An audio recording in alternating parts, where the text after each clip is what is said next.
It is the 21st of April 1918. In the skies over the Somme in northern France, a Sopwith Camel biplane is being chased by a German triplane painted red. Soon, another Sopwith Camel joins the pursuit and fires on the enemy aircraft, as do machine gunners on the ground. Suddenly, the German plane begins to descend and makes a bumpy landing in a field. Upon reaching the aircraft, Australian soldiers find the pilot dead. So ends the short life of the greatest fighter pilot of the First World War and the most famous fighter pilot in history. The man's name? Manfred von Richthofen, the Red Baron.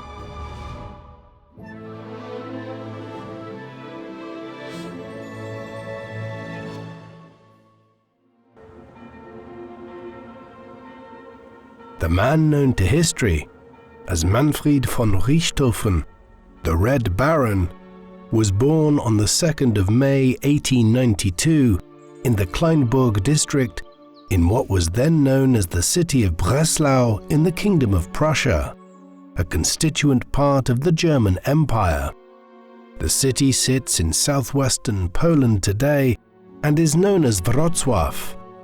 Manfred's full baptismal name was Manfred Albrecht Freiherr von Richthofen. Freiherr means free lord and indicates his aristocratic background.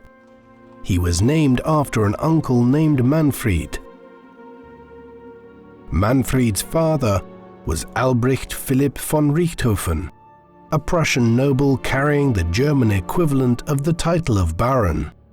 The von Richthofens traced their lineage in this part of Prussia back several generations and were an important local family. Manfred was also of the nobility on his mother's side. Kunigunde von Schickfuss und Neudorf came from another family of local nobles with large agricultural estates. Both sides of the family had a tradition of military service within the Prussian state and subsequently the unified German Empire, and Manfred's father held the title of Major. Ancestors on his mother's side had taken part in the Napoleonic Wars against the French and served during the Revolution of 1848 in Germany. His father was eventually forced to retire from his career as a soldier after he went deaf in one ear.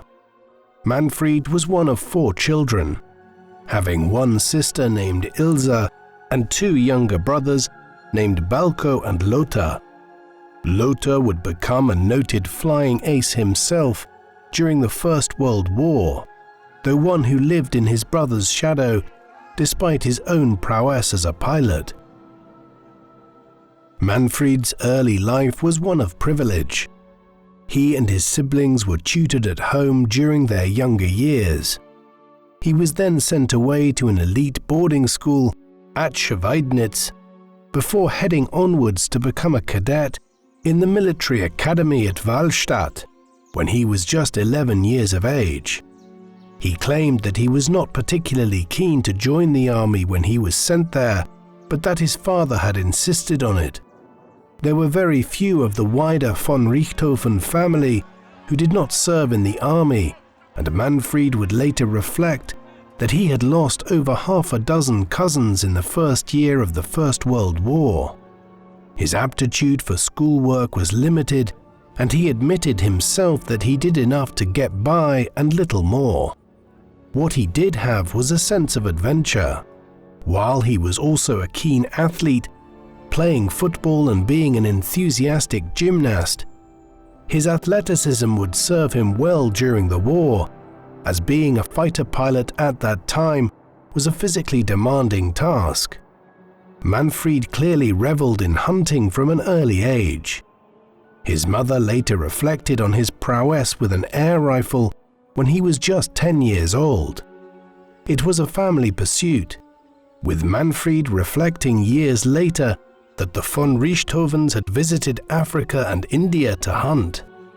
His flying career reflected this, and from his own autobiography, it is evident that von Richthofen viewed aerial dogfights as a kind of hunting in the sky.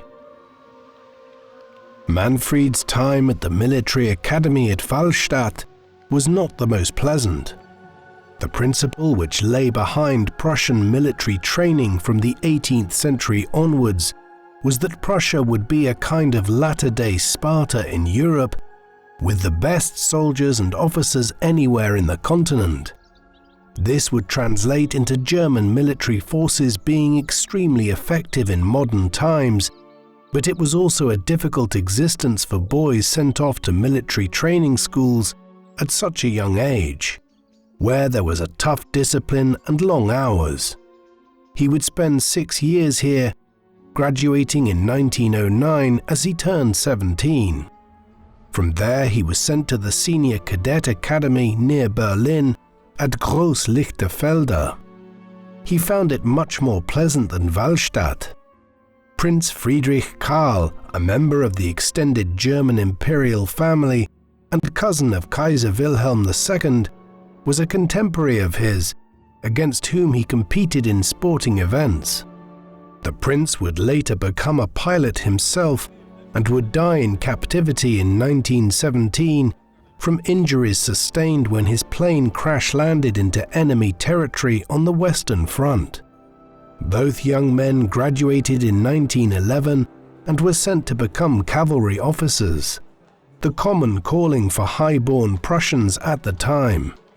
Manfred was given the rank of sergeant only after resitting several exams that he had failed. A year at the military academy in Berlin, a kind of officers' finishing school, followed. It was only then, in 1912, that he was commissioned as a second lieutenant.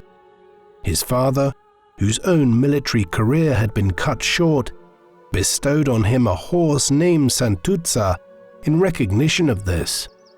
Within weeks, Manfred had managed to fall from his horse and cracked his collarbone. He immediately got back on his steed and rode on. It was prophetic of his later flying career, during which Manfred was once shot out of the sky and was back in the air later that day in a different plane. Manfred's early life overlapped with a series of revolutionary changes in the field of aviation, a sphere of activity which there is no major sign to indicate that he had any interest in during his younger years. He was a late convert to aerial flight and would only begin to show an immense interest in it a year into the First World War. Inevitably, he must have heard some little bit about developments in aviation as a teenager in Germany.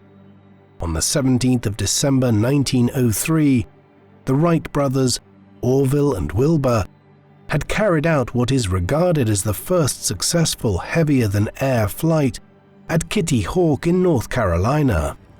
Lighter-than-air flight in the shape of hot air balloons had been underway since the late 18th century, but this was the first time someone had used an engine attached to a biplane with a propeller to achieve flight. The first foray into the air at Kitty Hawk only lasted 12 seconds, and the Wright brothers' plane, the Wright Flyer, reached a speed of just 10 kilometers per hour. But it was a beginning, and things moved very fast thereafter as aviation mania swept the world. By 1907, aviation pioneers all over Europe were demonstrating the new technology in public exhibits in large cities. Hans Grader belatedly made the first motor flight over Germany in 1908. By 1910, aviation festivals were being held, such as the Great Week of Aviation in Egypt that finished at the Pyramids, and air races in St. Petersburg, the capital of the Russian Empire. In 1909, Louis Blériot successfully flew over the English Channel between England and France in an incredible statement of how far the new technology had come in just over half a decade. Before long, people were considering the commercial and scientific uses of heavier-than-air flight for mapping new territory, transporting people across large distances quickly, and much else besides. Of course, like any technology, It was only a matter of time before ways were being devised to utilize heavier-than-air flight as a weapon of war. The Italo-Turkish War, which broke out in September 1911 between the Kingdom of Italy and the Ottoman Empire, as Italy tried to seize control over Libya from the Turks, provided the first such opportunity. An Italian pilot by the name of Carlo Piazza conducted reconnaissance missions within days of the conflict beginning, flying over Turkish territory to assess the troop numbers and movements of the enemy. More sinister were the events of the 1st of November 1911. That day, an Italian by the name of Giulio Gavotti flew a Tauber monoplane over the Ain Zara oasis in western Libya. As he passed some 600 foot over the settlement here, he took 4 grenades from a bag he had brought with him and dropped them on the buildings below. This was the first ever recorded bombing mission from a heavier-than-air plane, albeit a makeshift one. Had he done so from a hot air balloon, Gavotti would have been in violation of the Hague Convention signed in 1899. But there was no regulation on his actions from a plane. Lessons were learned from this early demonstration of the military capabilities of heavier-than-air planes, and when the First and Second Balkans Wars were fought in the southern Balkans in quick succession in 1912 and 1913, planes were employed. Despite Gavotti's actions, they were still viewed primarily as a means of reconnaissance, particularly so by having a second person in the plane who could take photographs of what they saw on the ground. The outbreak of the First World War would transform aerial warfare. It is fitting enough that the Balkan Wars were some of the first instances of the use of heavier-than-air planes in military conflict, for it was here too that the spark for the First World War came from. Throughout the early 1910s, there had been myriad tensions building all over Europe and beyond, that von Richthofen and other officers in the German Imperial Army would have been very keenly aware of. There were even detailed plans ready with which the Germans intended to move quickly to defeat France in a matter of weeks when war broke out, though that would not prove possible when the time came. By the time Manfred had joined the military, it was relatively clear who the enemy was, with Britain, France and Russia being joined in an alliance known as the Entente Cordiale. For its part, Germany was allied with the Kingdom of Italy and the Austro-Hungarian Empire in the Triple Alliance, though when the call to war came, Italy would refuse to honor this agreement, and instead the first victims of aerial bombing, the Ottoman Empire, would align with the governments in Berlin and Vienna. In the end, it was not imperial rivalry in Africa and Asia, nor the naval arms race that Britain and Germany had been involved in for the better part of a decade, which led to war in the summer of 1914. It was the assassination of the heir to the Austro-Hungarian Empire, Archduke Franz Ferdinand, by a Serbian nationalist in the streets of Sarajevo on the 28th of June 1914. This ignited the rivalry between the Austrians and the Russians for influence in the Balkans, and then the other side sped towards war as they saw an opportunity for quick victory.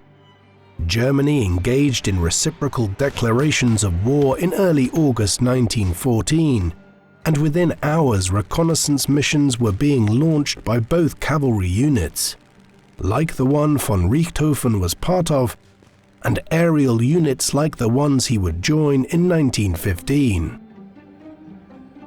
Manfred and his comrades were ready to go in Prussia when the war broke out. He later remarked that there had already been many false starts. The newspapers of the early 1910s had constantly printed stories about how conflict was imminent, and there were even occasions when junior officers like himself had been told to get ready for an impending declaration of war, only for one diplomatic crisis or another to peter out. They knew something was different though in late July 1914, and so von Richthofen and his fellow officers had one last party with oysters, champagne and much gambling, and then headed off to war in the first days of August. In the first weeks of the conflict, Manfred was responsible for leading a cavalry detachment which tentatively made forays across the Prosna River on the Eastern Front as the Germans attempted to work out what the initial movements of their Russian enemies here were. The greatest worry was one's stomach, as the Germans attempted to establish proper supply lines to the east. Before this problem was rectified, Manfred was quickly transferred west and was serving in Luxembourg and Belgium by September 1914. Here he saw numerous minor skirmishes with French cavalry divisions and was awarded the Iron Cross Second Class. Yet, as the sides became bogged down in the trenches of northeastern France as the winter set in, he became disgruntled by the letters he received from home. These revealed that his brother Lothar, with whom he had developed a keen rivalry, was far more active in Poland on the Eastern Front, a theatre of the war where the combat lines were moving faster and where trenches were less central to the fighting, factors which made life for a cavalry officer more dramatic there. As broadly successful as Manfred's early career as a cavalry officer during the opening months of the war was, he soon grew agitated with his position. There was little glory in it for someone who was not afraid of combat and who wanted to be involved in the thick of the fighting. For virtually the entirety of human history, cavalry had been central to warfare. Whether it was the chariots being pulled by horses in the ancient Middle East, the knights of medieval Europe, or the dragoons of the British imperial forces, men on horses had always had a conspicuous and celebrated place on the field of battle. But in the first months of the First World War, it was soon revealed that this was no longer the case for cavalry officers like von Richthofen. Quite simply, the machine gun and modern artillery had rendered cavalry obsolete. Any advancing field army that simply charged at a gallop or a sprint at an enemy was liable to be mown down by hostile machine gun fire. Such was the rate of attrition from such weapons that all sides had very quickly begun digging holes in the ground to hide in for much of the war. Trench warfare would characterize the conflict between 1914 and 1918. Whether it was in the labyrinthine, muddy trenches of northeastern France or the Alpine trenches along the Italo-Austrian border. Soon cavalry units were being used primarily as a means of relaying messages quickly between the front and the officer command centers in the rear, or for reconnaissance. Von Richthofen had little interest in being either a glorified message bearer or an intelligencer, but he did notice that a field of the German armed forces, which had started the war as a means of reconnaissance, was quickly developing into an entirely new field of warfare. Thus, in the summer of 1915, he transferred to the Deutsche Luftstreitkräfte, the German Air Combat Forces. The opening months of the war had seen a rapid development of planes and the field of aviation more generally. When the fighting started in the late summer of 1914, most planes were flimsy biplanes. These were little more than open cockpits, latched onto wings with an engine attached. A person needed good nerves to fly one. Furthermore, the frames were flimsy, and some were still constructed using large amounts of wood. Things changed hugely over the next several years. As planes shifted from being simply used for reconnaissance to become fighter and bomber planes, new metal frames which could stop bullets were being used. The size of the planes also increased dramatically. Consider the Gotha GV bomber plane, which the Germans launched in 1917. The larger models had a wingspan of up to 24 meters and were over 12 meters long. They weighed over 2.5 tons when empty, and this increased to nearly 4 tons when the crew and bombs were on board. A plane this size was unimaginable when the war started in 1914. For von Richthofen, fighter planes were also using more and more advanced guns as the war went on, and the speeds these planes could reach was also increasing. In 1914, pilots often took to the skies with a rifle that they would fire at enemy planes. By 1916, when Manfred would begin flying in aerial engagements himself, planes were fitted with their own inbuilt machine guns. Air flight was not alone in developing rapidly in this way during the first years of the war. When the fighting started in 1914, there was still a belief that cavalry officers, like von Richthofen, would have a role to play in the fighting, but the realities of trench warfare had soon put paid to this.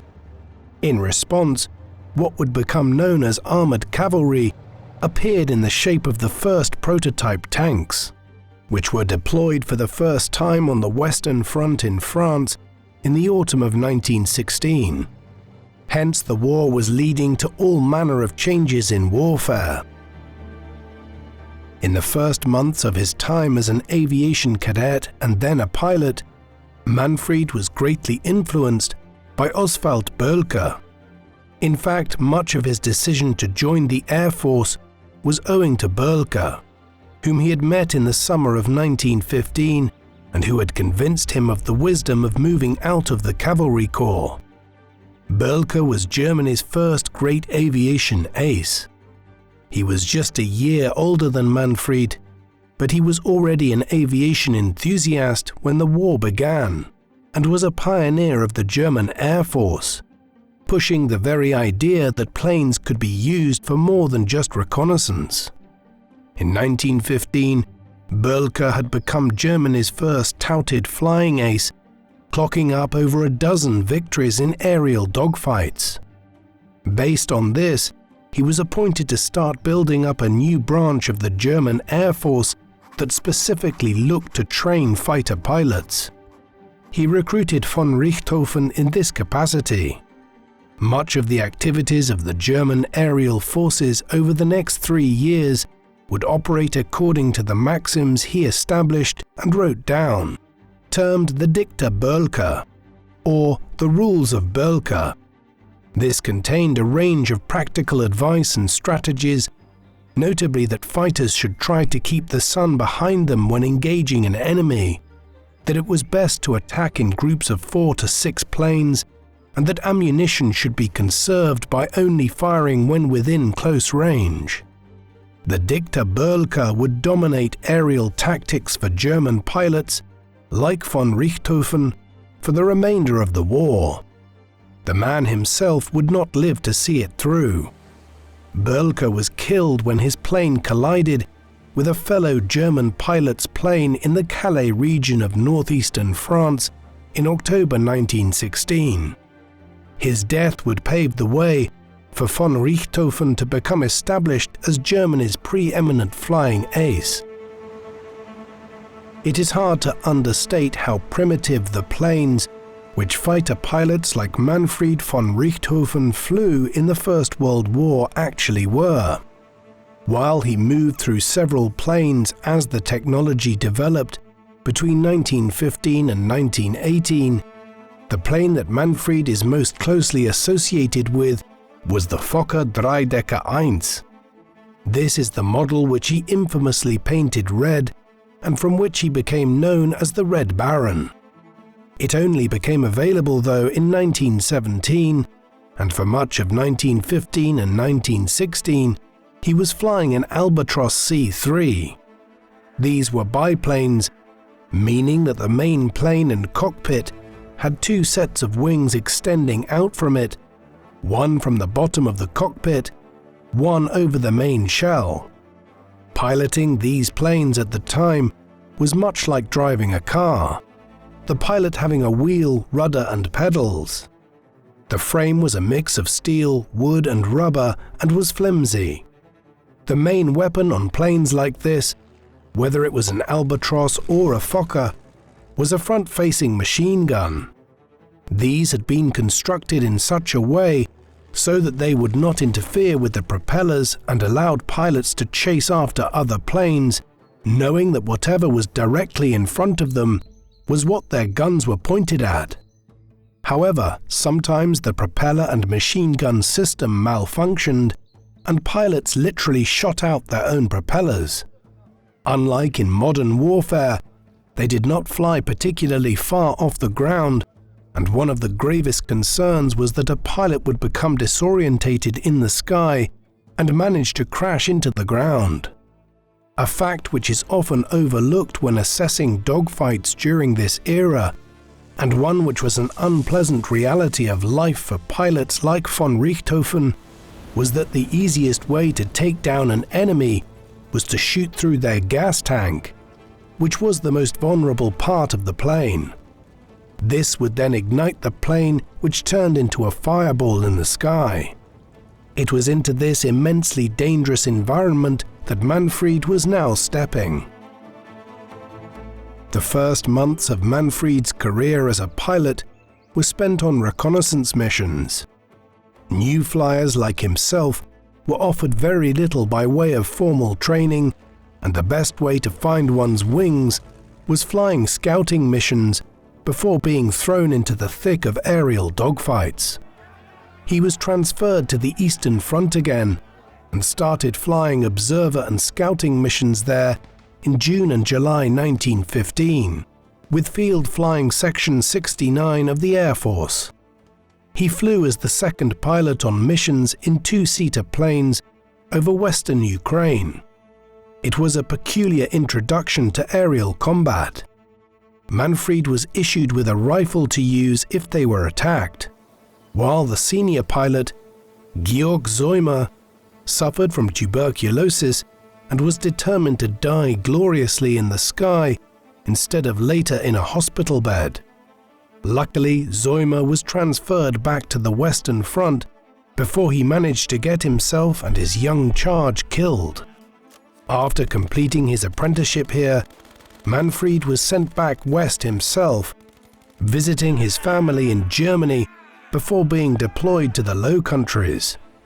There he was reacquainted with the maniacal Zeumer and spent much of the autumn flying missions with him over Belgium and other parts of the Western Front. By October 1915, he was ready for his first solo flight, and Zeumer instructed him to undertake it. Yet it was still a slow progression from there. Von Richthofen adjusted slowly to life as a pilot, and it would be nearly another year of flying reconnaissance and bombing missions before his career as a fighter pilot really took off. While he entered the German Air Force in the summer of 1915, it was not until over a year later that von Richthofen scored his first confirmed victory as a fighter pilot. This came on the 17th of September 1916 in the skies over Cambrai in northeastern France. This lies just to the east where the front lines in the First Battle of the Somme lay, a titanic struggle which was being fought all through the summer and autumn of 1916. That day, Manfred shot down a British plane, being flown by Captain Tom Rees and Lieutenant Lionel Morris. He later described the conclusion of the dogfight as follows: "Suddenly, the enemy went gliding down, and I followed until I had killed the observer, who had not stopped firing until the last minute. Now my opponent went downwards in tight turns. At about 1,200 meters, 3,900 feet, a second German machine came along and attacked my victim right down to the ground, and then landed next to the British aeroplane. Eventually, the plane actually landed on German soil, allowing for identification of the two men on board, but both men were found to be dead when the Germans arrived to it, having been shot in the air. Von Richthofen sent to a silversmith in Berlin to have a cup made commemorating his first aerial victory, a habit he would continue to mark each of his victories much of the remainder of the war until Germany ran low on silver and it became impossible to do so. It was the beginning of an intense period of dogfights and victories for von Richthofen. He scored his second confirmed victory a week later, then a third a week after that. 3 more followed in October 1916, followed by 5 in November, including 2 victorious dogfights on the same day, the 20th of November 1916. With this, the reputation of von Richthofen as one of Germany's preeminent flying aces was well and truly taking off. So how and when did Manfred von Richthofen become known as the Red Baron? This came about early in 1917. He had another successful month in December 1916, clocking up 4 victories, including one over Captain Arthur Gerald Knight, a British flying ace who had been involved in the incident which led to Oswald Boelcke's death in October 1916. With 4 months of almost weekly victories in the sky, the German Air Force commanders decided to appoint von Richthofen to head up his own squadron of fighter planes. This was Royal Prussian Jagdstaffel 11, meaning Royal Prussian Fighter Squadron 11, usually abbreviated simply as Jasta 11. Manfred took charge of the division in January 1917 in succession to Rudolf Lang. It was at this juncture that he decided to begin painting his plane a distinctive color to distinguish himself from the junior pilots of his squadron. As he stated later, "It occurred to me to have my packing case painted all over in starring red. The result was that everyone got to know my red bird. My opponents also seemed to have heard of the color transformation. Hence was born the myth of the Red Baron, the von Richthofens being a Prussian baronial family, and Manfred now flying around in the sky in a red plane. Before long, though, the color became problematic, as the British and French began to single out von Richthofen in the sky and tried to take him out.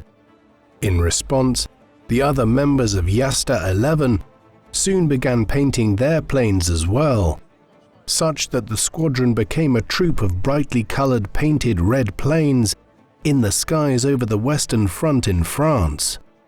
They soon had a name: von Richthofen's Flying Circus. Some of von Richthofen's victories were more notable than others. One such was his encounter with Major Lano Hawker on the 23rd of November 1916. Hawker was a British pilot who had gained the reputation as the British Boelcke and had also been awarded the Victoria Cross for his service. Unlike so many other pilots of the First World War, when the conflict broke out, Hawker was already an established pilot, having developed an interest in aviation after attending an air flight exhibition in southern England in 1910. He had not just clocked up numerous victories in dogfights, but he was also responsible for numerous tactical developments in the emerging Royal Air Corps, the forerunner of the Royal Air Force during the first half of the war. He encountered von Richthofen in the skies over Bapaume in the afternoon of the 23rd of November 1916. Hawker was at a disadvantage immediately. He was flying an Airco DH-2, a small biplane that was quite maneuverable, but which was slow and also did not deploy a lot of gunpower. In contrast, von Richthofen's Albatros was a faster model and was also equipped with large machine guns. A lengthy dogfight ensued, with Manfred on the offensive for most of it, but failing to strike the killer blow, despite unleashing approximately 900 machine gun rounds at Hawker's plane.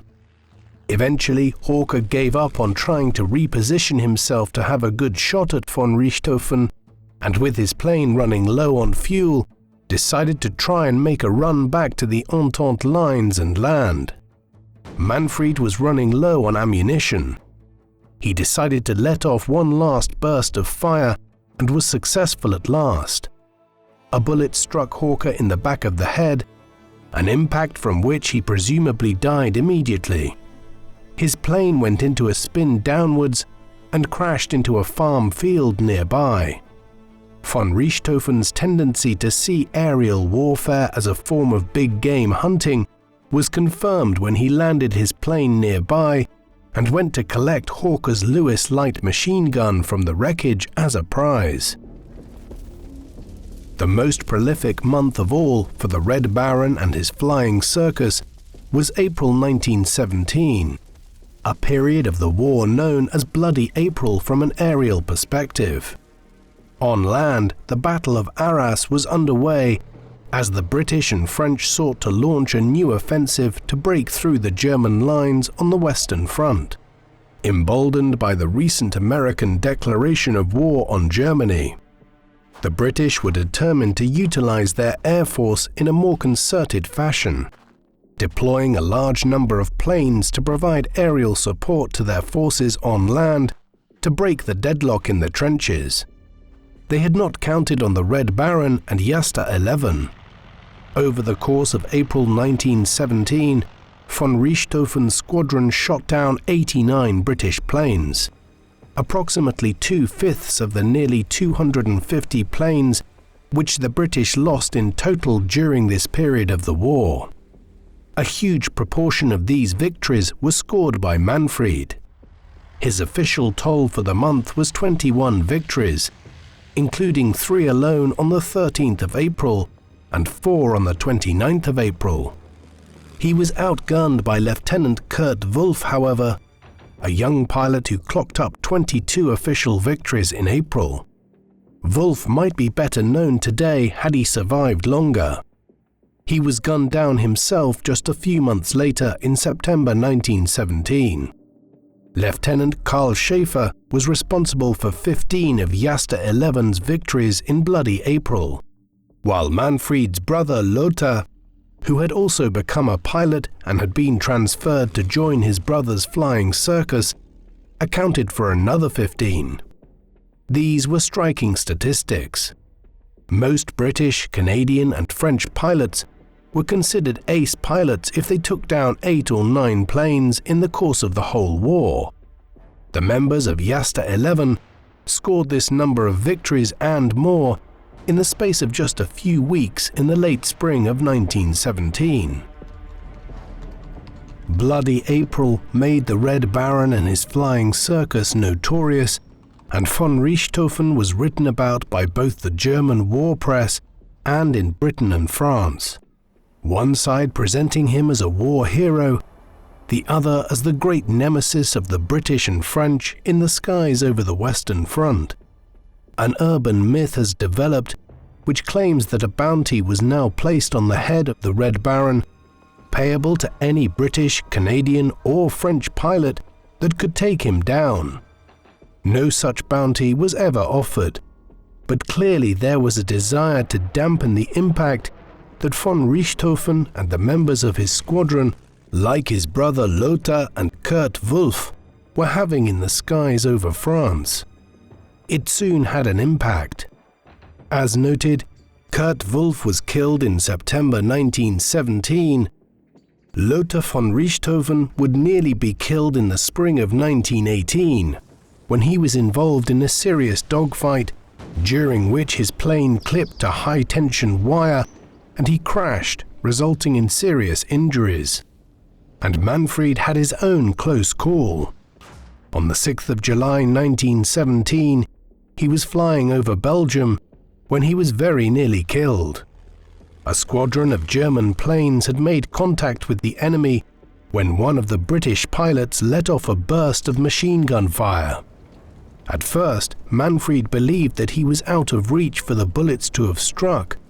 That is, until he realized he had been hit. As he later related, Suddenly, there was a blow to my head. I was hit. For a moment, I was completely paralyzed throughout my whole body. My hands dropped to the side. My legs dangled inside the fuselage. The worst part was that the blow on the head had affected my optic nerve, and I was completely blinded. With a bullet having grazed his skull and his sight failing him, Manfred crash-landed his plane.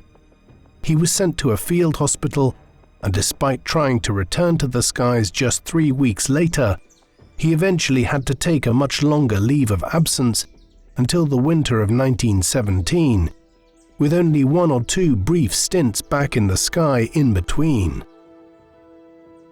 The time that he spent convalescing in 1917 provided an opportunity for von Richthofen to write up a memoir or short autobiography. This was entitled Der rote Kampfflieger, typically translated as The Red Fighter Pilot. Although a short book, von Richthofen provided an excursion through both his earlier life and his flying career. It is written in an energetic manner, with von Richthofen casting himself as a pioneer of a field that was still entirely new to so many at the time. One chapter, for instance, has him flying through a thunderstorm with Manfred describing himself as being unable to see anything, occasionally bursting out from the dense clouds to see trees bent over sideways from gale-force winds. He also describes his first experience of flying and the impression it left on him. One sits in an aeroplane as in an easy chair. Vertigo is impossible. No man exists who has not been turned giddy by flying. At the same time, flying affects one's nerves. When one races full speed through the air, and particularly when one goes down again, when the aeroplane suddenly dips, when the engine stops running, and when the tremendous noise is followed by an equally tremendous silence, then I would frantically clutch the sides and think that I was sure to fall to the ground. The Red Fighter Pilot was published immediately following its completion and was even available in an English translation by 1918, indicating the interest in von Richthofen beyond Germany itself and the manner in which flying aces captured the public imagination at this time. Numerous further editions appeared in the years that followed. In 1920, it was retitled as A Hero's Life, while the text was expanded when it was republished again by the Nazis in the 1930s, with photos and pieces of Manfred's correspondence added to flesh it out. Von Richthofen's decision to produce an autobiography was not an entirely independent one. He was encouraged to do so by what was quaintly called the Press and Intelligence Wing of the German Air Force, what we would nowadays term the propaganda department. In an age when print was still king, when it came to communicating with the masses, it was important to have stories of supposed heroes of the war like von Richthofen, especially during a conflict which had turned into a grueling slog in the trenches of northeastern France over a period of years. Not the triumphant march to conquer France which many had predicted back in August 1914. Von Richthofen's actions were presented as those of a swashbuckling hero in the sky, not someone dealing with the harsh realities of war. Hence we hear the following: "During my whole life I have not found a happier hunting ground than in the course of the Somme battle.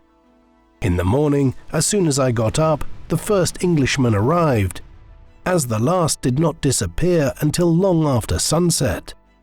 Bölker once said that this was the El Dorado of the flying men. There are many passages like this, and the less salubrious elements of war, whether on land or in the sky, are largely omitted from von Richthofen's work. Indeed, one wonders to what extent he wrote the memoir himself, or whether there was someone from the press wing of the German Air Force alongside him as he did so. there clearly was some significant external editing of what he wrote. The Red fighter pilot also reveals a darker side to von Richthofen's personality and approach to war. This is especially so when we consider Chapter 7 of his book, in which he describes his time spent on bombing missions over the Eastern Front against the Russians. As ever, he presents the affair in terminology which is meant to reflect the idea of aristocrats out hunting for the day. One can become enthusiastic over anything. For a time, I was delighted with bomb throwing. It gave me a tremendous pleasure to bomb the Russians from above. Frequently, I took part in 2 expeditions on a single day. Elsewhere, the Red Baron was a bit too enthusiastic in his description of the Battle of the Somme, a clash in which hundreds of thousands of men were killed and maimed. He sometimes referred to the bombs he dropped on villages of civilians as eggs and reflected on how, quote, "It gave me a good deal of pleasure to throw bombs." But perhaps the most striking passage is one which seems to shed light on von Richthofen's attitude towards the people of Eastern Europe in a manner which suggests he might not have been too uncomfortable with serving under the Nazis during the Second World War had he been alive 20 years later to do so. He states of the Slavic people of Eastern Europe, quote, "It was particularly amusing to pepper the gentlemen down below with machine guns. Half-savage tribes from Asia are even more startled when fired at from above than our cultured Englishmen. It is particularly interesting to shoot at hostile cavalry." The passage further demonstrates the manner in which the racial views the Nazis held towards the people of Eastern Europe in the 1930s and 1940s were already commonplace in Germany during the First World War. The Red Baron finished convalescing from his head wounds in the early winter of 1917. He had made some occasional forays back in the sky for a period in late August and early September, but for the most part he had been inactive between when he was shot down in early July and when he returned fully in late November. He was, by all accounts, a changed man. The wound which he suffered when the bullet grazed his skull during the summer was not insignificant, and he does not appear to have ever fully recovered from it.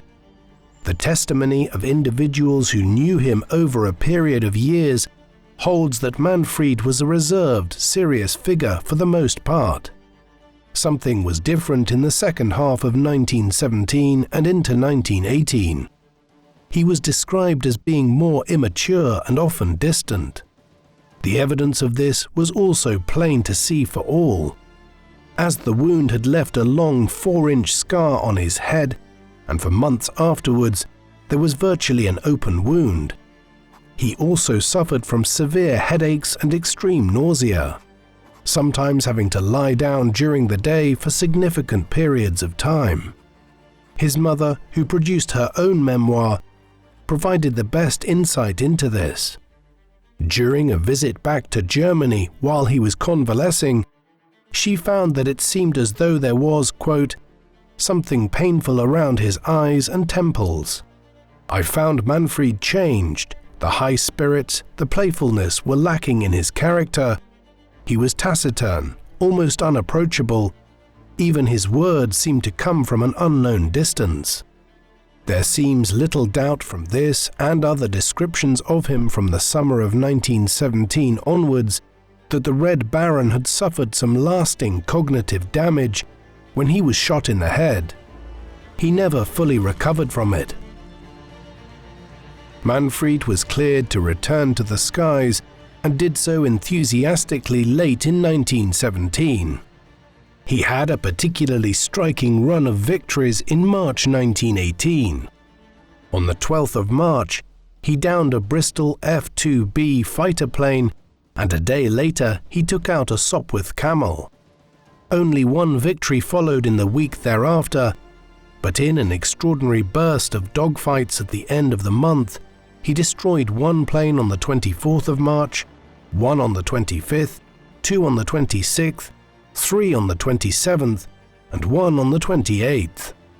Moreover, he was doing this up against new planes that were superior to his Fokker, like the Sopwith Dolphin.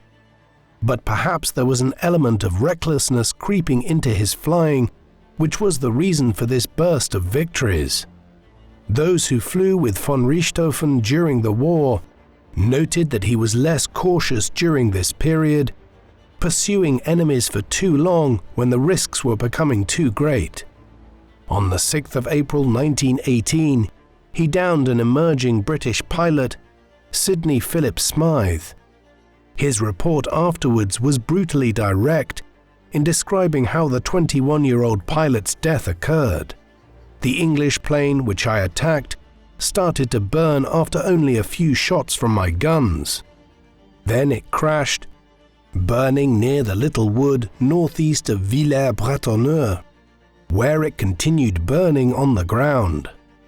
The exact scale of the violence often involved in aerial warfare of this kind was seen in Smythe's father's actions after the war. He travelled to France to try and locate his son's remains and bring them home, but in the end all that could be recovered was some charred remains of the plane where it had crashed into the ground. The aerial victory over Smythe was to be one of von Richthofen's last. It is not possible to be 100% accurate when it comes to recording the aerial victories won by a pilot like the Red Baron, but officially Smythe's death was listed as the 76th plane that von Richthofen shot down. He himself would have disputed this figure, and he claimed to have shot down a few planes that were not officially credited to him. There would be 4 more after Smythe, 2 the following day, the 7th of April 1918, and 2 almost 2 weeks later on the 20th of April 1918. This brought his official tally to 80. That would be the final figure. A day later, on the 21st of April 1918, the Red Baron took to the skies again over the town of Morlancourt. This was near the River Somme, where the second battle named for the river had just ended, resulting in thousands of deaths, but nothing like the hundreds of thousands that had perished or been badly wounded during the first battle 2 years earlier. Shortly before midday on that late spring morning, von Richthofen began pursuing a Sopwith Camel plane at a low altitude. Another von Richthofen, Wolfram, a distant cousin of the Red Baron's, who we'll hear more about very shortly, had been fired on by the enemy plane, and Manfred took off in pursuit.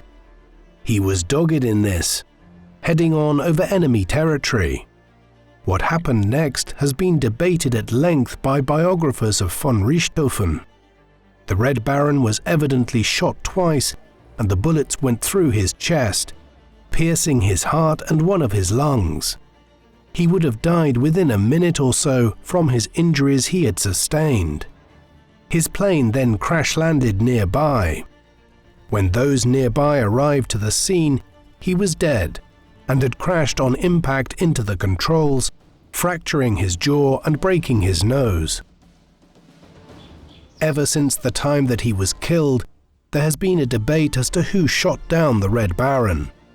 Amongst the Entente pilots flying in the sky that late spring day was one Roy Brown, a Canadian pilot who had garnered a reputation as an ace for the small air force of this country that was still tied closely to Britain and was consequently fighting in France as well. Brown had flown into the dogfight that von Richthofen was involved in to provide assistance to his friend, another Canadian ace called Wop May. Brown fired off a burst of machine gun fire before turning his plane steeply to avoid crashing into the ground, as he had come down very steeply to come to May's assistance. As a consequence, his line of sight was almost certainly compromised, and he wouldn't have been able to see if some of the bullets which he had fired off had struck von Richthofen's plane and potentially wounded him. Brown would later claim that he had done so and that he was consequently responsible in large part for the Baron going down a few moments later. However, analysis of the information which is available and the accounts of those who were present indicates it is far more likely that von Richthofen's plane was actually hit shortly afterwards by machine gun fire from a group of Australian soldiers on the ground. The Red Baron's plane started to come down then and crashed into the ground near the trenches that the Australians were firing from. One cannot be certain, yet it is most likely that an Australian by the name of Cedric Popkin, operating an anti-aircraft gun, fired the shot that killed von Richthofen. Regardless, Brown was lionized for taking out his rival afterwards and was credited with the kill. Manfred had crashed in enemy territory, and it was British doctors that carried out the examination from which reports on his death were based. Despite the fact that repatriation of bodies between the different armies on the Western Front had generally been discontinued from 1915 onwards, his body was returned and laid out on a funeral pyre of a makeshift kind in an aerial hangar at Poulainville, so that his comrades and those who had served under him could pay their respects to Germany's most acclaimed fighter pilot. A military funeral of a kind was held the next day, with No. 3 Squadron acting as a guard of honor. His remains were then taken to the commune of Bertongle and laid to rest there. Such was the way of funerals on the Western Front during the First World War. Logistically, it was not possible to have the bodies of the fallen sent home to Germany for burial by their families, and many were afforded far less of a ceremony than von Richthofen was. This was an age when film and motion pictures were still in their infancy, but they were developed enough for some silent footage of the funeral to be taken and used to promote Manfred as a hero of the German war effort. Unfortunately, the grave was desecrated not long afterwards when Bertongle was retaken by the French, who blamed von Richthofen for aerial bombings that had taken place. An imperial ceremony was held in Berlin on the 2nd of May 1918, what would have been Manfred's 26th birthday. A monument was set up in the German capital, within which the many awards and medals he had received over the past 4 years were displayed. These included over a dozen German military badges, the foremost being the Pour le Mérite, or Blue Max, the highest award given by the Prussian military since the mid-18th century, along with numerous other awards that had been bestowed on him by Germany's allies, such as the Austro-Hungarian Order of the Iron Cross and the Iron Crescent of the Ottoman Empire. His final award, fittingly enough, had been the Order of the Red Eagle, a German chivalric honor bestowed on him 3 weeks before his death.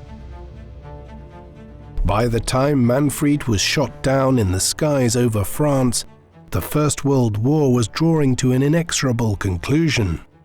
Even as bloody April 1917 was commencing on the Western Front, the United States was just entering the war on the side of the British and French in response to the repeated sinking of ships containing American passengers by the Germans in the Atlantic Ocean. The timing could not have been better.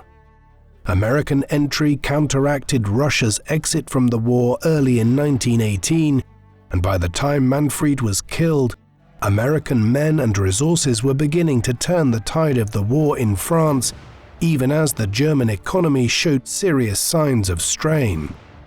Eventually, in November 1918, it all came to an end, as political and social breakdown in Germany led to surrender before the Anglo-French alliance even needed to infiltrate into Germany.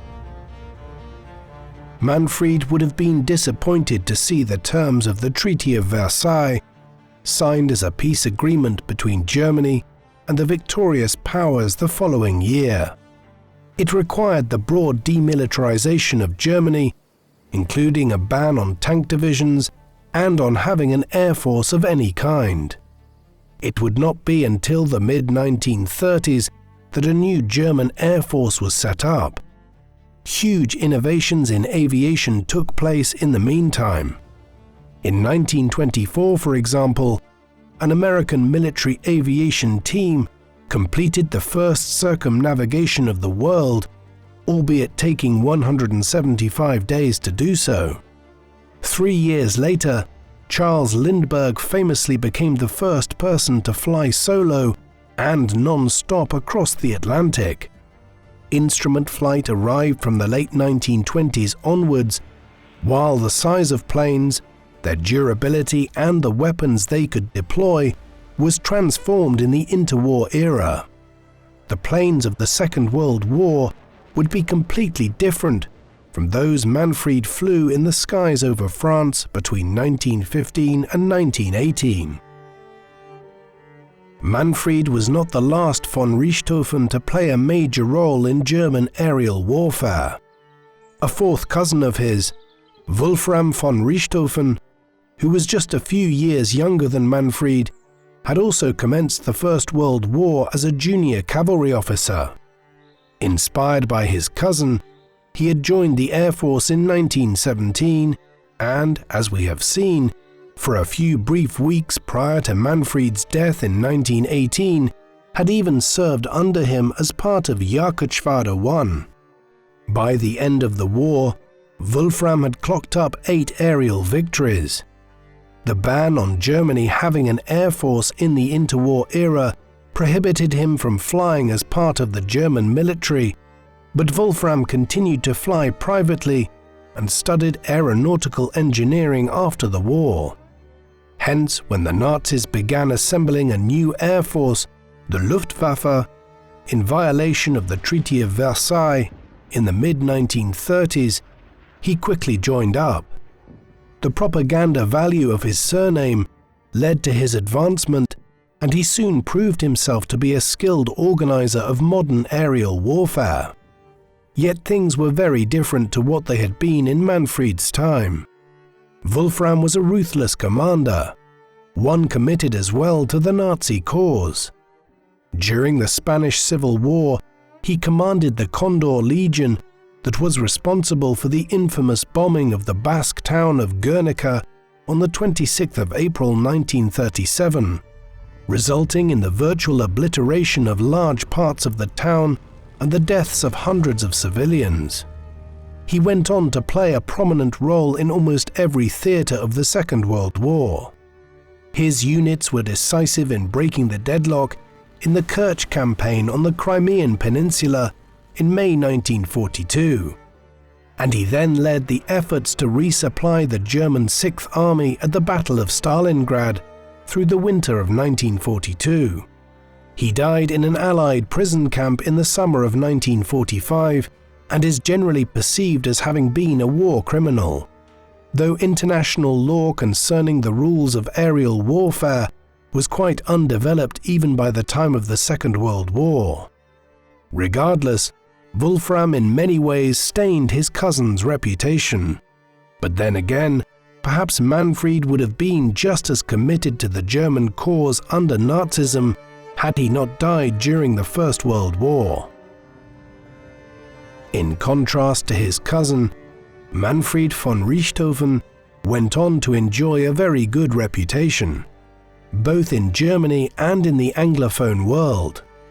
He has consequently appeared as the main protagonist in many films over the decades, most recently The Red Baron of 2008, in which Joseph Fiennes appeared as Roy Brown, though 1966's The Blue Max was a slightly more critical evaluation of the motives of the flying aces of the First World War. The appearance of films based on his flying career almost a century after his death would have come as quite the surprise to von Richthofen. Hailing from an aristocratic German family in what is now Poland, but which was then part of Prussia, he was always destined for a military career. Yet like all members of the Prussian aristocracy, His rightful place was seen as being as a cavalry officer. The first weeks of the First World War changed his trajectory, as the ineffectiveness and vulnerability of cavalry units in the bitter trench warfare of the era became clear. By 1915, having lost over half a dozen cousins in the cavalry ranks and reduced to being a message bearer on the Eastern Front, Manfred decided to abandon the cavalry and joined the emerging German Air Force. Fighting in the sky, tailing an enemy and bringing him down appealed to his sensibilities as a hunter, and he took naturally to flying.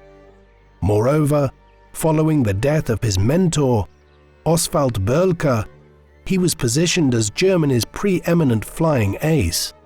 Thus began the myth of the Red Baron and von Richthofen's flying circus. By the time he was shot down and killed in April 1918, Manfred had clocked up 80 official victories and had become the leading flying ace of the First World War. There is no denying his skill.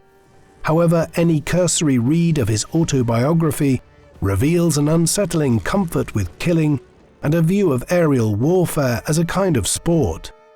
It is all too possible that had Manfred lived through the war and down to the 1930s, that he, like his cousin Wolfram, would have become a willing ally of the Nazi regime. What do you think of Manfred von Richthofen? Was he a swashbuckling hero during an era of innovation in aviation, or was he simply a good propaganda story for the German army, whose reputation was sullied by his cousin Wolfram's actions during the Second World War? Please let us know in the comment section. And in the meantime, thank you very much for watching.